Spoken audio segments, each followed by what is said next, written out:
Hello, everyone, and welcome along to the F1 show as I'm joined by Charlie Tolhurst. But Charlie, we just received the really sad news that Ayrton Senna's father sadly died.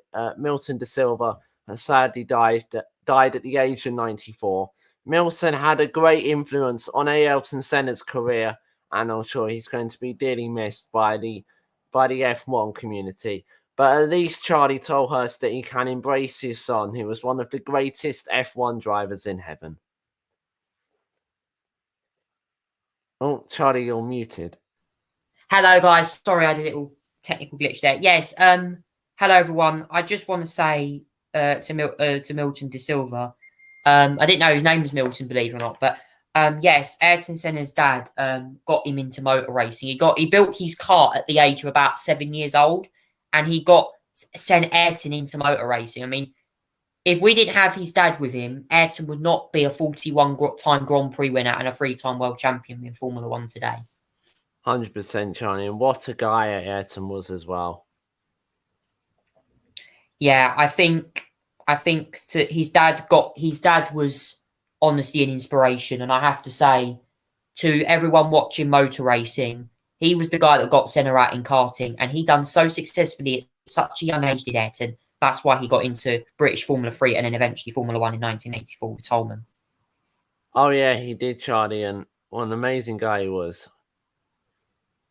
So that was the sad bit of news to start the show. But now, Charlie, we're going to take a look back at the US Grand Prix. And it a very interesting race, would you agree? Yes, the highlight of the weekend for me wasn't really actually the race. I'd say the racing was great. Daniel Ricciardo, doesn't he love a Texan accent? He does, doesn't he? Yeah, he loved it so much. I loved his costume for the race. And I tell you what, he certainly pulled off a Texan move in the race around the outside of Carlos Sainz at turn 17 and 18. He did. And what a great way, Charlie, to see him get in a NASCAR as well.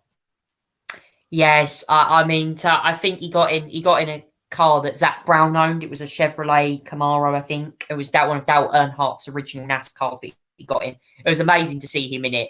He promised if he got on the podium this year for McLaren, he'd be given a treat, and he did. He did, yeah. And Zach's got a tattoo as well. Yeah, everything McLaren. Well. So he's not going to get that in a hurry, is he? Yeah, I'm glad Zach is Cyril Beatable and Zach Brown have both got tattoos from Daniel Ricciardo. That's so funny. It is Charlie Tolhurst indeed. But we go back to the front runners. 2 laps, Charlie, or 1 lap would Lewis Hamilton have won that US Grand Prix? He probably would have, actually. Max's tyres were degrading so quickly. He was catching at like a big rate of lap. A couple of seconds a lap he was catching roughly. But yeah, Verstappen held on. Yeah, Hamilton did make a mistake on the final lap. I think at turn 11, locked up, ran a bit wide. Verstappen just clinched the win then. And it was an unfortunate, wasn't it, one for Lewis as well. But let's mention, Charlie, Sergio Perez, who lost his water bottle on about lap 10 and had to drive the whole race, a very hot and humid race, without water to P3. So what an amazing job Sergio Perez did. I congratulate him for that. That was in Singapore, where you've got very hot temperatures at night. I bet that would have been even more harder. But yes, Sergio Perez, congratulations to him. P3. That's his toughest race, he said, psychologically on his social media channels. Toughest race physically. I commend what he done. And he had a very strong weekend, Jack, actually, did Sergio Perez in the Red Bull. He did. He had an amazing weekend. And he's had a good, solid last few weekends as well. And maybe just point that one out. Russia and Turkey as well. Very solid weekends for Sergio Perez. Looks like he's coming into his own in that Red Bull finally. Yeah, I think I'm glad he's re-signed. I think he's got a future at that team now, and I think he's someone that hopefully can challenge Verstappen next season as well. Challenge Verstappen or beat Verstappen? Let's hope he can beat Verstappen in some races, hopefully next year. And obviously we've got George Russell going to Mercedes. He's been checking out the new Hard Rock Stadium Miami circuit as well. He has, and he was his race on Sunday wasn't amazing. I don't think he done that well on Sunday. He seemed to struggle with pace. But yeah, I tell you what, I saw him in Miami on his socials, and he's certainly looking forward to the race, which I think will be on May the 6th or May the 7th next year. May the 6th to the 8th, it will be, according to our provisional calendar. But also, Charlie, when we get to that Miami circuit, George Russell will be behind the wheel of a Silver Arrow. Yes, that will be completely different for George Russell. And I don't know what he's going to be like next year in Mercedes. I think it'll look really strong. I think Miami will be a great track for Mercedes next year, actually. It looks very fast, doesn't it? It looks flowing, and it looks like plenty of overtaking as well. Yeah, I think we need that from a street circuit. You need overtaking. You don't want to be like Monaco, where it's just, okay, I'm going for a move into Sandevot, then I have to back out of it. It's very narrow, that circuit, Monaco. Would you take Monaco off the calendar, considering its heritage? Oh, I would make, I don't know. It's a difficult one. I think Monaco's such a historic race. But at the same time, you want tracks that wow you and have good races. For Monaco, for me to be great, it has to rain. And then they have all mayhem. Like, look at 1996 when Olivier Panis won that year. I just think something like that would be amazing in F1. For me personally, you couldn't take Monaco off the calendar. It's got too much historic. It's too much history in F1. It's like taking Monza, Silverstone, and Spa off the calendar as well. You know, you couldn't do it. No, I think Monaco will stay on because I think the thing is though, that track, it's very narrow and I think they do need to update the circuit, if I'm honest. But what can you change? What can you change? It's a street track. You can't change it.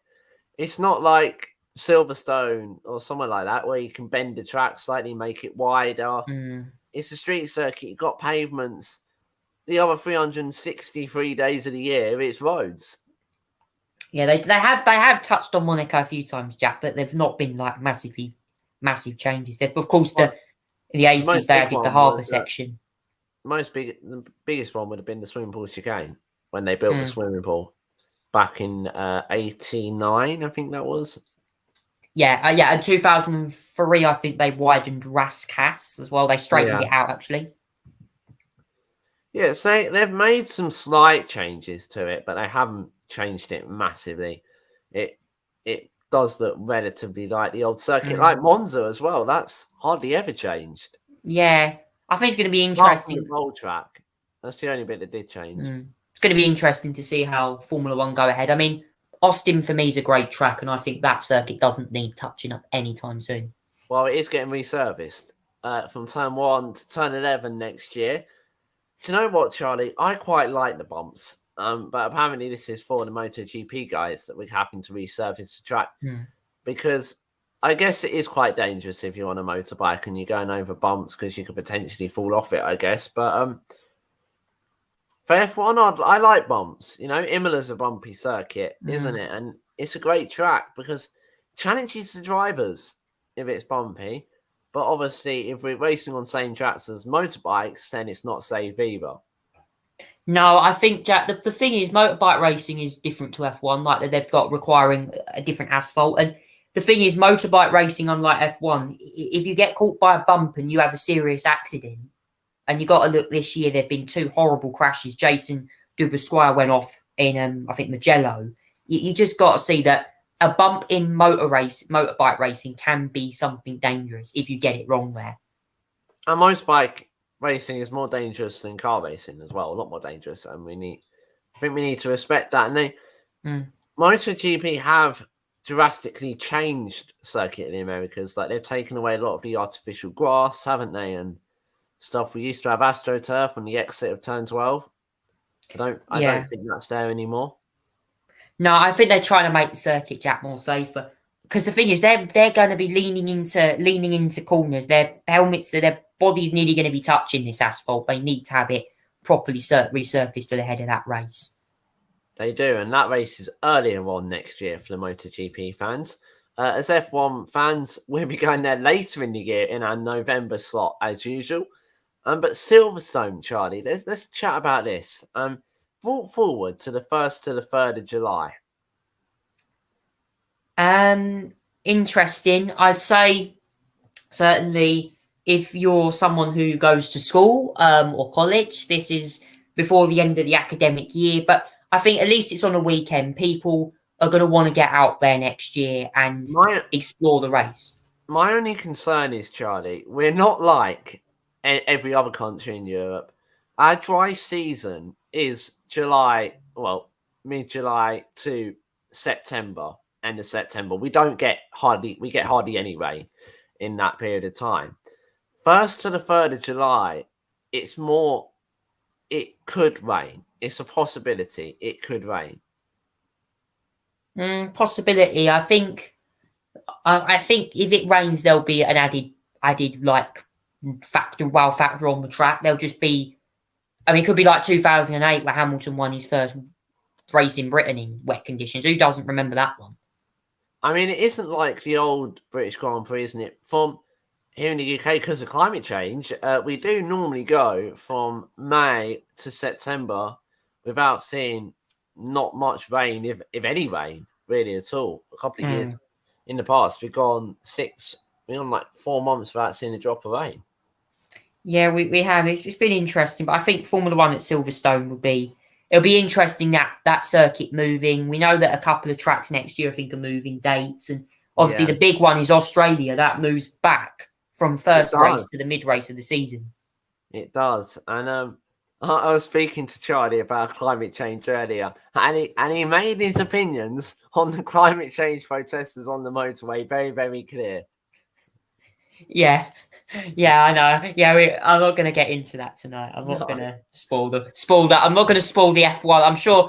I'm sure the F1 drivers have had their say on it. My message on this show is I want Formula One teams to get to the haulage companies to get to racing circuits. I don't want to see people blocking the road. It is dangerous, and I have to say, for people like F1, they need personnel. They need to be attending racing circuits. They do 100%, Charlie, and it has happened in F1 before, hasn't it? We've had some rather crazy people decide that they're going to take a stroll on the side on an F1 track. Most recently, Singapore 2015, and that really wound Sebastian Vettel up. That one did. Yeah, imagine that. Imagine those protesters on a F1 circuit. There'd be all the drivers be on the team radio and saying, "Can we stop the race?" Just to clear these people. It does get to a situation, if you've got someone on the track, you do need a safety car or something at least. Yeah. Anyway, Jamie Chadwick, Charlie, W Series champion for the 2nd year in a row. What an amazing weekend though for Jamie. She has performed so well this year. I think she won the 2nd race of the weekend. I haven't watched the W Series highlights. I'm going to try and catch up with them. But I really like the series. I think Jamie Chadwick has deserved the title this year, and she is a driver that I think will be I'm going to say this now. I'm going to sound optimistic. I think she could potentially be a future F1 driver at this rate. F2 or F3 next year? I think they could sign her. I think Formula 3 might potentially put her on because she's still very young, but I think she's got a chance of being an F1 driver in the future, I think. And obviously, talking of F2, Charlie, we've got a record-breaking 14 F2 rounds next year. It's really good to have these support races come alongside us. Yes, and also next year that Formula 2 and Formula 3 both go down back to the original 2-day week. Yeah. 2 races. 2-race format, which was a much better format anyway. Yeah, I think the 3 races, it was an interesting experiment, but I don't think it clearly worked, to be honest. So we're going back to the original format for next season. Yeah, going back to the original format, F2 and F3 will be on the same weekend. Or no, what I mean is F3 will only race on F2 and F1 weekends. F2 will only race on F1 weekends. Yeah. But 14 rounds, Charlie. The suggestion is that the other 9 rounds will be W Series. That's the suggestion. Yeah, I think W Series will be a support package for F1 again next year. I think they've got a chance at winning some races. It is physically impossible to have F2, F1, F3, and W Series all on the same weekend. Yeah, it's impossible. Logistically impossible, I think. So my suggestion would be on that one, W Series will go on the other 9 rounds. Yeah. F2 and F3 aren't supporting. I think that will probably be the best option for them, actually, I think. And honestly, we're running right up. We're finishing earlier next year. I've been getting a lot of questions across my Instagrams. Why are we finishing earlier? So I didn't know originally, but I've researched it. Reason why F1 Stefano Domenicali has decided we're going to finish earlier is because they actually don't want to clash with the FIFA World Cup in Qatar, and that's the reason why we finish earlier. Because obviously, if there's World Cup on, potential for F1 to lose TV views. So that's why. That's the reason why. I think it's a fair decision. I mean, Qatar going to probably have different times, so I think many people are going to want to watch England play. And again, that's why we're not going to Qatar next year, because of the World Cup again. Yeah, I think Formula One have done the right decision to avoid clashing, because as I've said, football's one of the biggest events in this country, and the last thing you want is a football match to be on that, say England are playing a big match like the Euro final, and then you got a Formula One race on the same day. It'd be you wouldn't know who to watch, would you? You really wouldn't know who to watch. But anyway, Charlie, if we include Qatar, which is coming to the 2023 season, if we include the potential return of Portimao, Imola is signing the contract, China's coming back, 2023, we are potentially looking for 26-round calendar. Wow. Wouldn't that be logistically impossible for all F1 teams? I tell you what, if I worked for that, it'd be crazy. Yeah, when we were doing 17 rounds back in 2018 and 2017, and F1 Liberty Media suggested doing 22 rounds, we all said no way. But it's been possible. And we've proved it this year. We're supposed to have 23 rounds, but obviously we had to cancel Australia and some other races because of the pandemic when we couldn't get there. Next year, we are returning to Suzuka, hopefully. We're returning to Melbourne, hopefully. Not China next year due to human rights issues and all of that kind of stuff. We're not going to go deep into that right now. But yeah, it's looking good. We're going to Mexico next week. Didn't go there last year. We're finally, Charlie, getting to go to these South African countries. Brazil's coming back. Like, against all odds, Brazil is coming back. Maybe say, because in July, it really didn't look like the Brazilian Grand Prix was going to be going on. No, I think it's a good track into Lagos. I enjoy it. It's really fun, really fast. I think it's a good track. I just enjoy it. It's a good track for overtaking as well. It is, and it's obviously got the famous Senna S. Then you go all the way down to Stigo de Lago. Some famous corners as well. Yeah, and of course, turn 12, Jungsao, that corner, very famous corner. Of course, Brazil. Who doesn't remember 1991? Ayrton Senna winning at home. I think today I'll dedicate that win to his father very much as well. The 91. His father was a big part of that win as well. Yeah. And so we go to Brazil, then we go to Qatar, confirmed that will be a night race as well. So we round out the season with back-to-back 3 night races. And the new Abu Dhabi circuit, Charlie, has been confirmed. But it is subject to FIA home negotiation, which Michael Massey will head to United Arab Emirates tomorrow to conduct the track test. Because it was changed, it has lost its Grade 1 license, but they are sure, Charlie, according to simulations, it will get that back. Yeah, I think it will. I mean, the new layout looks very interesting. There's been some pictures, I believe, on their social media pages that have just been released. The circuit actually looks very cool. I think it's going to be a very interesting race. Got an oval style turn 10. I think that's going to look cool. You've also got the hairpin that's being changed, and also the final sector is getting a few modifications as well. I'm just trying to see if I can get see. Well, this is a good picture. I mean, this is the one F1 uploaded. Let me see if I can get it up. Right. Let's share a screen.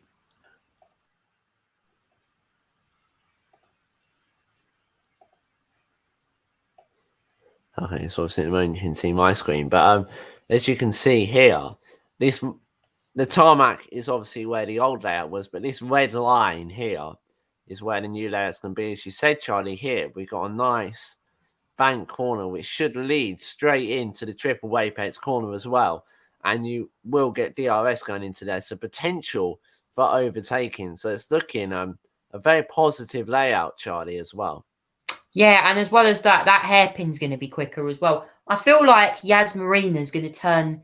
It's turning into like a bit of a. I don't know how to word it. It almost looks like a road course, like one of those speedway road courses. Like it's going to be very fast. It almost. It's like the first sector reminds me a little bit of like a mini oval style. I think Does a bit, doesn't it? But yeah, it certainly looks good. I'm excited to go there. I will admit, I'm excited to go there. I think it'll be a great race. I think Formula One need to race at new tracks and have an idea. And I think Yas Marina needs an update. It needs to have overtaking there. I think it's got a chance at really improving something.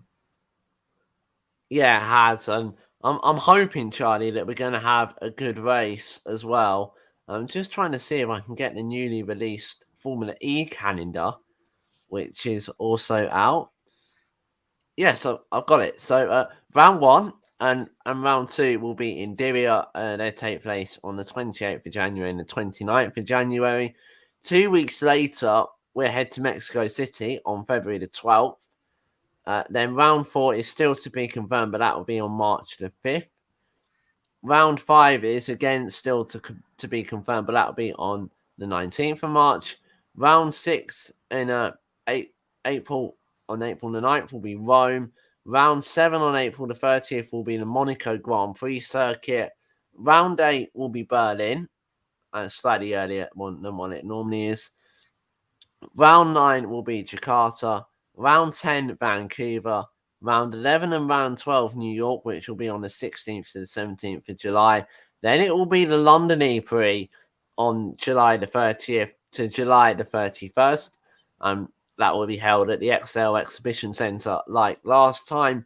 And then they round out the season with round 15 and 16 in South Korea on the 13th to the 14th of August, Charlie. Again, looking like a very positive electric racing season again. Yes, and of course, yes, so that will be in Seoul, the Korean round as well. That's meant to go through a stadium. And also, season 8, 91 days away as well. Would you believe it? Just 91 days we go. I've not checked any. I'm not sure if there's been any driver news regarding Formula E. We'll keep you updated on that as we go along. We sure will. And it's looking like, obviously, Mercedes EQ have pulled out, haven't they? Yes, they have. Interesting. Mercedes pulling out of Formula E. That's a big one. So, and also I think Audi might have as well. I'm not sure. But if that's happening, Lucas Di Grassi, he's got to find a drive elsewhere. He has, Charlie, but after his cheeky pit lane manoeuvres in London, he might be struggling to do that. The only Formula E driver to get disqualified from a race in 7 seasons. I have to say, Charlie, I think that safety car speed limit needs to be lifted. Yeah, I mean, yeah, it's going to be interesting. I think we'll see Formula E come back very strong next year. And I think, yeah, they're going to have to look at that restriction in the pit lane.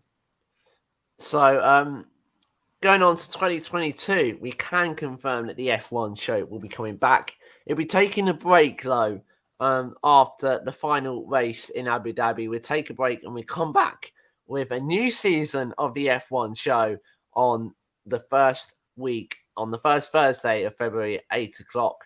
Then we run every single Thursday until the end of the season. But there'll be no F1 show throughout January. And just so we can take a little bit of a rest, Charlie. Yes, of course, as well, we have Christmas. We've got Christmas plans as well. We've got January, New Year. So it's going to be interesting. But I think one more thing we'll highlight before we finish, Jack, is the British Touring Car Championship as well. You obviously went to that event last week. And yeah, Ash Sutton winning the championship for the 3rd time. Such a great event.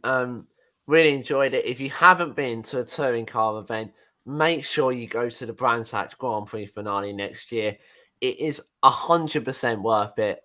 It's not cheap, I would admit. I think it's £35 to get in. on Yeah. Sunday for an adult, it is worth every single penny of that £35 though. Yeah, great. It's great that I drive as well, because I would absolutely love to make a journey up to Kent now, driving up there, parking up, going to see the racing, even potentially doing a track day. I'd love to do that. Yeah. And whilst we're on live shows, the F1 show, throughout December, so from the 1st of December right up until the 24th of December, we'll be going live for 10 minutes a day to give you the latest F1 news. That's a December special. Yeah, it'd be nice to see that. I think Christmas is an important time of the year for people. We want to have some interesting news. Of course, we'll keep you updated with driver changes, with races as well. I really hope Formula One ends the season on a high mid-December in Naz Marina. I really hope we do. Charlie, as always, it's a pleasure to have you on the F1 show. The F1 show will be back next week, live at 8 p.m, giving you the build-up to the Mexican Grand Prix. We'll see you then. Bye-bye.